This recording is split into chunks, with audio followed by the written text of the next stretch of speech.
ननद बन गई माँ। आइए आज आपको ले चलते हैं प्रिया के ससुराल। बनारस की गलियों को लांघते हुए हम पहुंचते हैं मोहनवाड़ा, जहां प्रिया के ससुराल वालों को पहचानना बड़ा आसान था। प्रिया का घर एकमात्र ऐसा घर था जिसमें हर रोज़ 2 घंटे की रेसलिंग मैच चलती थी। बस ऑपोजिशन बदलते रहते थे और आज ऑपोजिशन में था विमला का परिवार। पिछले 1 घंटे से प्रिया की सास और ननद की लड़ाई उनके पड़ोसियों से हो रही थी। निकाल दी इस लड़की को प्रेमला। ये तेरे घर रही तो जैसे तेरे रिश्तेदारों से तेरे रिश्ते बिगड़े हैं ना, वैसे ही पड़ोसियों से भी बिगड़ जाएंगे। ऐसे भी पूरे वाड़े में 1-2 घर के लोगों को छोड़कर कोई तुझसे बात करना नहीं चाहता। ओ हथनी आंटी, ये ज्ञान का पौधा अपने आंगन में लगाओ, इधर नहीं। देख देख जुबान देख इसकी नेहा। तू इसे अपनी दोस्त कहती थी, कैसे इसने तेरी होने वाली सास के कान भरे। होता होता रिश्ता टूट गया। अब कहाँ से मिलेगा सरकारी नौकरी वाला लड़का, बता। दोष तो तुम्हारी बेटी में है, मेरी बेटी को कुछ बोलने की जरूरत मत करना विमला। तेरी होने वाली समधन सामने से ही पूछने आई थी हमसे कि नेहा बोली चाली में कैसी है, तो इसने कह दिया कि बोली में ऐसी है कि उससे कोई बोलता ही नहीं। और चाल तो ऐसी चलती है कि 1 कदम चलती है तो 40 लड़के पीछे चल देते हैं। अब इस पर क्या गलत बोला मेरी बेटी ने, बता तो। ये सुनते ही पीछे खड़ी प्रिया अपना सर पीट लेती है। मम्मी जी, दीदी अंदर चलिए, बहुत देर हो गई, पापा जी आते ही होंगे। अगर उन्होंने देख लिया तो एक और युद्ध शुरू हो जाएगा। हाँ हाँ प्रिया, ले जा इनको अंदर। एक तू ही तो है इनके घर में जिसको समझ है, वरना ये दोनों तो सब्जी बेचने वालियों की कैटेगरी में आती है। हमारी कैटेगरी बेटर है भाभी। और किसी तरह प्रिया अपनी ननद और सास को घर ले आती है। हो गया भाभी, लूट ली वाहवाही। देख लो मम्मी, इनको तो सब हमारे अगेंस्ट ही करना है। अरे क्यों प्रिया, 2 साल हो गए तेरी शादी को, पर अब तक तो इस घर के नियम नहीं समझ पाई। जब भी किसी से हमारी लड़ाई होती है तो हमें ही हमेशा क्यों शांत करने लग जाती है। तो ये था प्रिया का ससुराल, जहाँ पर कुछ ना बोलने पर भी प्रिया की क्लास भरपूर लगती थी। और लगती भी कैसे ना, जिसकी ननद बड़ी सी सुई की तरह हो, वो तो वक्त वक्त पर चुभेगी ही ना। रोज़ की तरह सब कुछ शांत करने के बाद प्रिया अकेले ही किचन में जाती है और सभी के लिए खाना बनाकर बाहर ले आती है। अकेले घर का सारा काम करती हो तुम बहू, फिर ये 3-3 सब्जियां बनाने की क्या ज़रूरत थी, 1 सब्जी ही काफ़ी थी। वो पापा जी, दीदी कह रही थी 3 सब्जियां बनाने को, शायद उनका मन होगा तो मैंने बना दिया। भाभी से 3 सब्जियां बनवा रही थी तो उनमें से 1 सब्जी तू ही बना लेती, तेरा भी हाथ साफ हो जाता। क्या पापा, भाभी का नाम आते ही आप तो मुझे ही ताने देने लगते हो। किसी दुश्मनी के कारण भाभी से इतना काम थोड़ी ही करवाया मैंने। वो क्या है ना, आजकल भाभी की चर्बी चढ़ने लगी थी, तो इससे पहले वो जिम जाने का सोचे और जिम का कोई इक्विपमेंट उनके ऊपर गिर जाए, उससे पहले ही मैंने उन्हें 3 सब्जी बनाने को कह दिया। अब ज़्यादा काम करेगी तो चर्बी खुद ही घट जाएगी ना। बिन पैसे के घर पर ही वेट लॉस हो जाएगा। भाभी के लिए इतना सोचकर गलती कर दी क्या मैंने मम्मी? अरे तुझे तो अपने मायके में ही सास मिल रखी है अपने बाप के रूप में, अब क्या ही बोलूँ बेटा। सब अलग ही नौटंकी है इस घर में। अपनी ननद से परेशान एक लड़की या तो अपनी माँ को फ़ोन करती है या अपनी सहेली को, और इसी तरह अपना दुखड़ा रोने के लिए प्रिया अपनी एक सहेली रेणुका को कॉल करती है। शादी को 2 साल हो गए, पर प्राइवेसी का नामो निशान नहीं है इस घर में। अरे क्या बताऊँ यार, पहले 2-4 गेस्ट आते थे तो उसी के बहाने घर का माहौल थोड़ा ठंडा रहता था, पर मेरी ननद, उससे वो भी बर्दाश्त नहीं हुआ। कहीं कोई मेरी एक आध तारीफ़ कर देता तो मेरी ननद तो उस पर ऐसे चढ़ जाती थी कि क्या बताऊँ। और फिर वही कलेश और हंगामा। अब तो ऐसी हालत है कि कोई भी रिश्तेदार हमारे घर नहीं आना चाहता। अरे तू तो बड़े से मोहल्ले में रहती है, कितने सारे घर है वहाँ आसपास, कोई फ्रेंड बना ले। फ्रेंड का तो नाम ही मत ले रेणुका। मेरे घर के पास रहती है एक लड़की नेहा, बहुत अच्छी लड़की है। बस परसों मेरी ननद ने मुझे उससे बात करते देख लिया और ऐसी क्लास लगाई उस लड़की की कि भगवान, बताओ, होती होती शादी कटवा दी उसकी।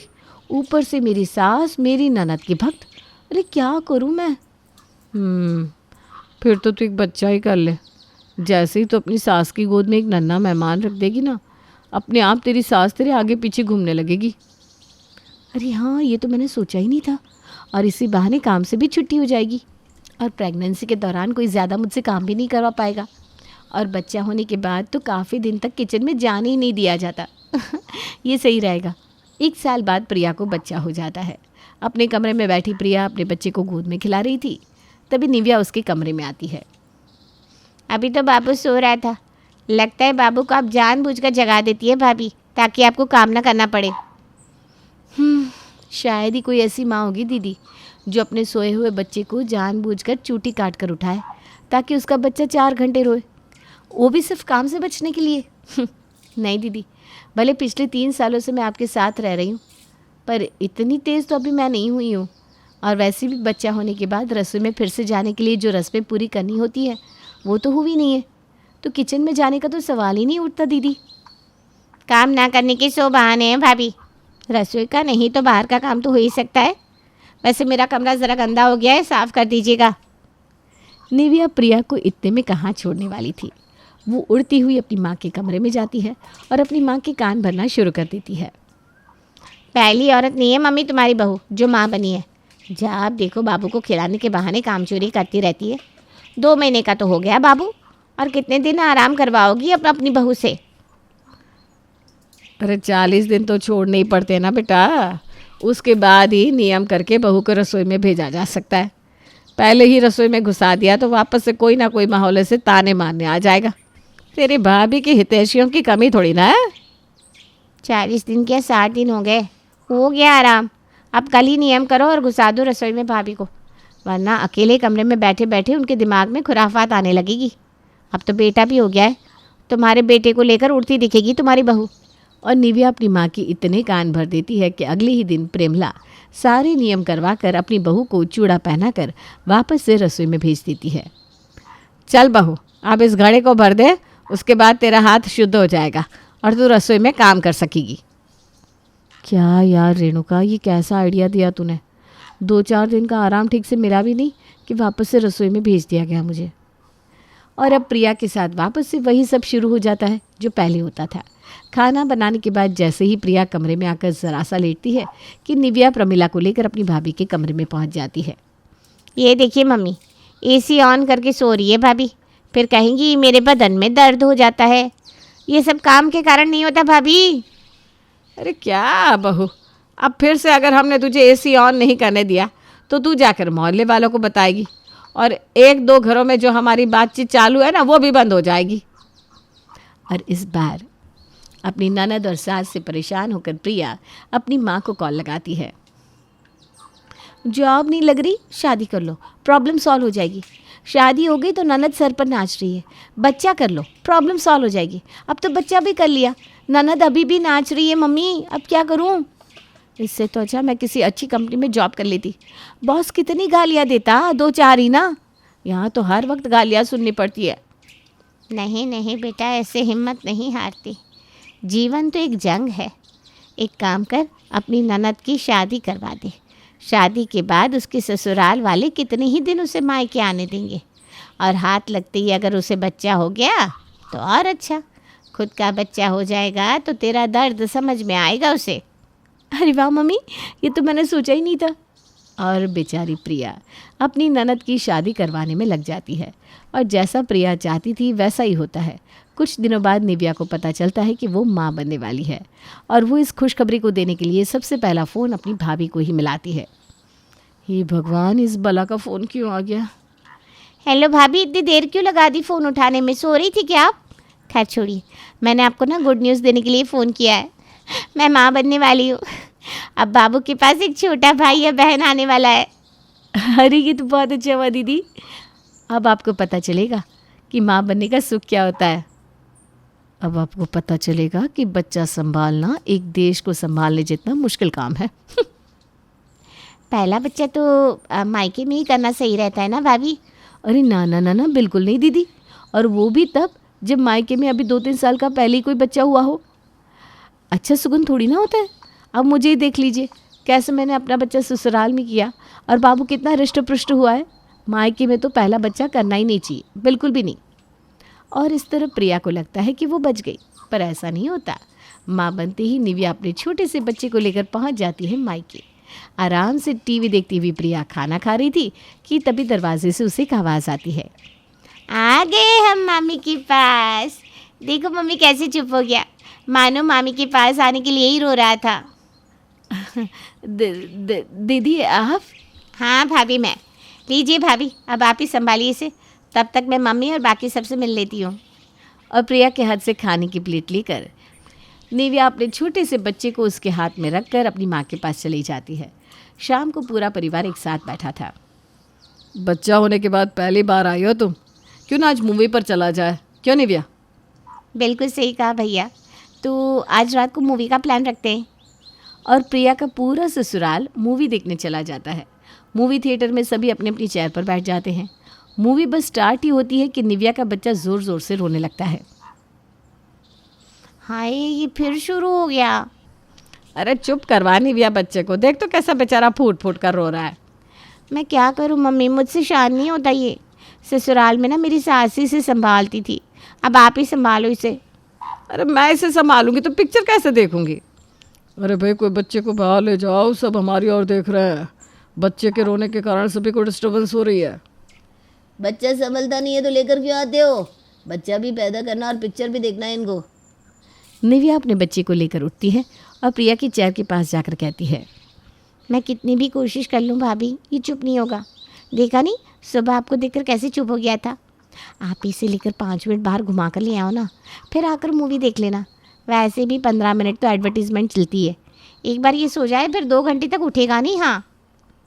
और प्रिया के हाथ से पॉपकॉर्न का डिब्बा लेकर निव्या उसे अपना बच्चा पकड़ा देती है और आराम से पैर पर पैर चढ़ाकर निव्या पॉपकॉर्न के साथ मूवी एंजॉय करने लगती है।